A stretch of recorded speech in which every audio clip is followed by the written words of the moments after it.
নিতে সুবিধা হবে। ও আচ্ছা, মিরর মেজ।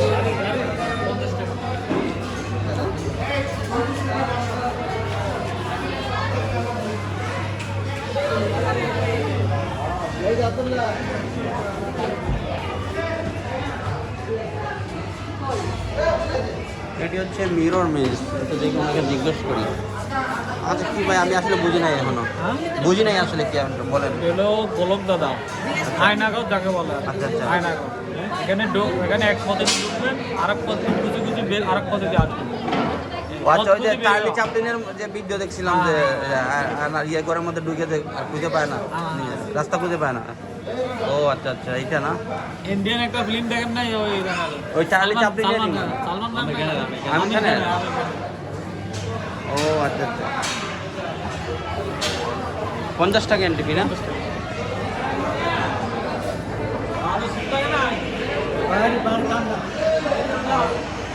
এটা হচ্ছে থার্ড ফ্লোর, রেডিয়েন্ট ফিশ ওয়ার্ল্ডের থার্ড ফ্লোর। এটা এখানে হচ্ছে এই কিডসের এন্টারটেনমেন্টের সুযোগ আছে এখানে, মূলত কিডসের জন্যই এন্টারটেনমেন্ট।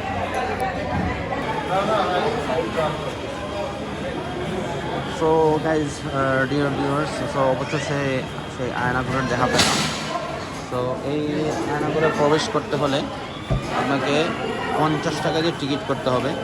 এই সেই আয়নাঘর।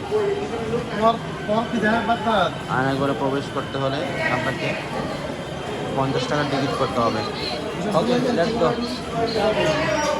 মানে ঢুকতে পারলেই হয়েছে নাকি? হ্যাঁ, ঢুকতে হবে আর এই পাশ দিয়ে বেরোতে হবে। হ্যাঁ, ঢুকে রাস্তাতে ঢুকে এই পাশ থেকে বের রাস্তা। মানে এই রাস্তা দিয়ে ঢুকতে হবে আর এই রাস্তা দিয়ে বেরোতে হবে। হ্যাঁ। ও আচ্ছা আচ্ছা,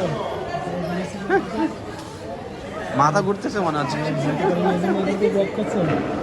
এই লেটস গো, লেটস গো। বের একজন বের হচ্ছে, একজন বের। বেরোয়ার রাস্তা হচ্ছে এটা। ওকে, এটি হচ্ছে আয়নাঘর মিরর মেজ। যাই হোক, অবশেষে বাংলার আয়নাঘরে ঢুকতে পারলাম। এখানে কি ভিতরে গেলে লোকজন পাবো নাকি?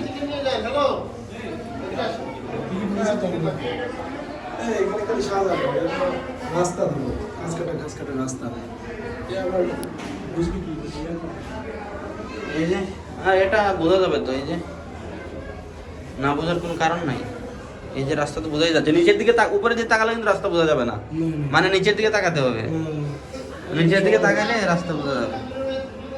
এই যে দেখেন, নিচের দিকে উপরে ইয়াতে তাকাইলে বোঝা যাবে না কোন দিকে রাস্তা, কিন্তু নিচের দিকে তাকাইলে ঠিকই রাস্তা বোঝা যাবে। হ্যাঁ, এই রাস্তাটা হচ্ছে এইদিকে। আসলে তেমন কমপ্লিকেটেড কিছু না, যেমনটা আসলে আয়নাঘর হিসেবে বলা হয়। এই যে হ্যাঁ হ্যাঁ, কি কিছুই না, নাথিং। এটা আয়নাঘর হইলো, আরো কমপ্লিকেটেড দরকার ছিল আরো। হ্যাঁ হ্যাঁ, এটা আসলে হয় নাই। হ্যাঁ হ্যাঁ, হয় না আসলে, একদম সিম্পল হয়ে গেছে। যাই হোক, আয়নাঘরের একটা ফিল পেলাম আমরা।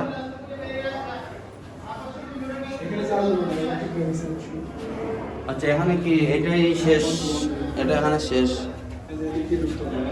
আচ্ছা, এদিকেও কি বন্ধ? আচ্ছা, নিচের দিকে তাকাতে হবে। সোজা কথা হচ্ছে সিম্পল, নিচের দিকে তাকাতে হবে। উপরের দিকে তাকালে কিন্তু রাস্তা খুঁজে পাওয়া যাবে না, নইলে ওই চার্লি চ্যাপলিনের মতন বাড়ি খাইতে খাইতে ধাক্কা খাইতে খাইতে জীবন শেষ। যাই হোক, আমরা আয়নাঘরের একটা ফিল নিলাম। এই যে দেখেন, এখন মনে হয় আমরা বের হওয়ার রাস্তায় চলে আসছি। আসলে ভেরি সিম্পল, তেমন কমপ্লিকেটেড কিছু না, যেমনটা ভাবছিলাম আমরা। যাই হোক, একটু এন্টারটেনমেন্ট হইলো। যাই হোক, অবশেষে আয়নাঘর থেকে বের হলাম।